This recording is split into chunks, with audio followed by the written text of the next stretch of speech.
Hello everyone, मैं हूं राजेश और आप देख रहे हैं learning with Rajesh YouTube channel. आशा है कि आप सभी कुशल मंगल होंगे और आप अपने एग्ज़ाम की तैयारी अच्छे से कर रहे होंगे। और आपको पहली वीडियो में जो वन वर्ड सब्स्टिट्यूशन सीरीज़ हमने स्टार्ट कर रखी है उसमें से पॉइंट अच्छे से क्लियर हुए होंगे और आपको याद भी हो गए होंगे। आज हम हमारी वन वर्ड सब्स्टिट्यूशन सीरीज़ के नेक्स्ट कुछ वर्ड यानी 10+ वर्ड करने जा रहे हैं। तो आज का हमारा पहला वर्ड है contagious.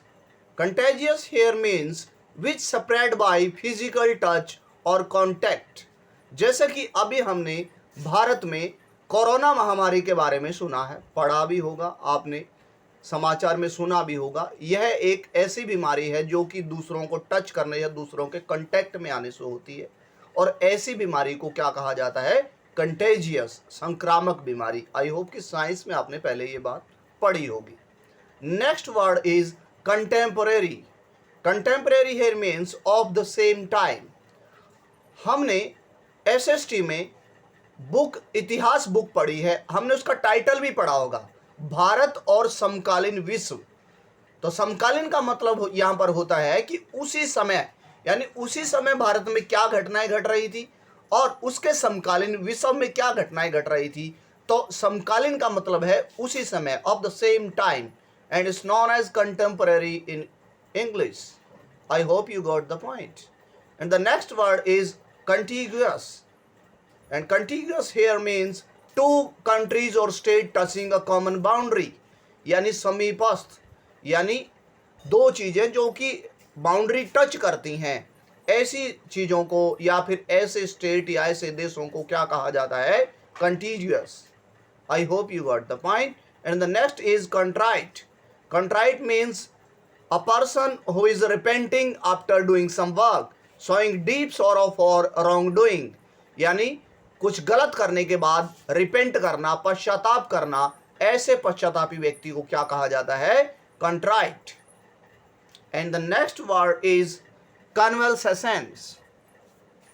And convulsions here means the period of gradual recovery of health after illness. It's a very important one word substitution for spelling also, and it will be repeated in your exam. I hope I have seen this word in various exams as a spelling, and you learn the spelling firstly.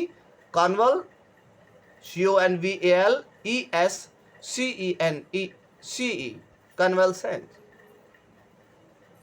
It's known as the period of gradual recovery, यानी धीरे धीरे जब हम किसी बीमारी से recover होते हैं तो ऐसी अवस्था को कहा जाता है convulsion. And next word is conventicle. And conventicle here means secret and illegal religious meeting, यानी गुप्त और धार्मिक मीटिंग को क्या कहा जाता है? कन्वेंटिसाइल। कन्वेंटिशियल का मीनिंग होता है गुप्त धार्मिक सभा। Next is coquette. Coquette here means a seductive woman who uses her sex appeal to exploit men. You know that? It's known as coquette. Next is coronation.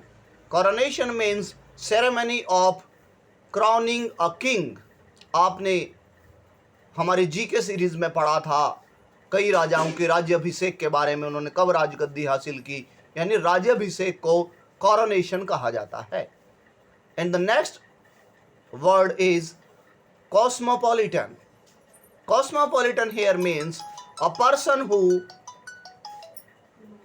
Regards the whole world as his country, यानी ऐसा व्यक्ति जो पूरी दुनिया, पूरे संसार को अपना निवास स्थान मानता है। It's known as cosmopolitan. Next is credulous.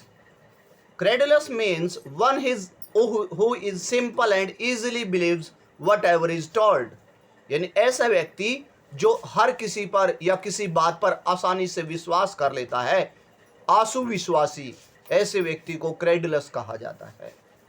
Next is क्रीमेटरी, और कल हमने सेमेंट्री वर्ड पढ़ा था।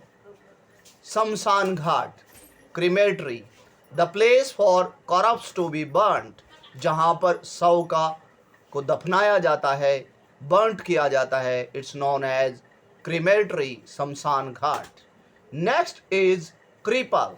Cripple here means someone who is unable to walk normally because of an injury or disability to the legs or break. यानी अपंग व्यक्ति,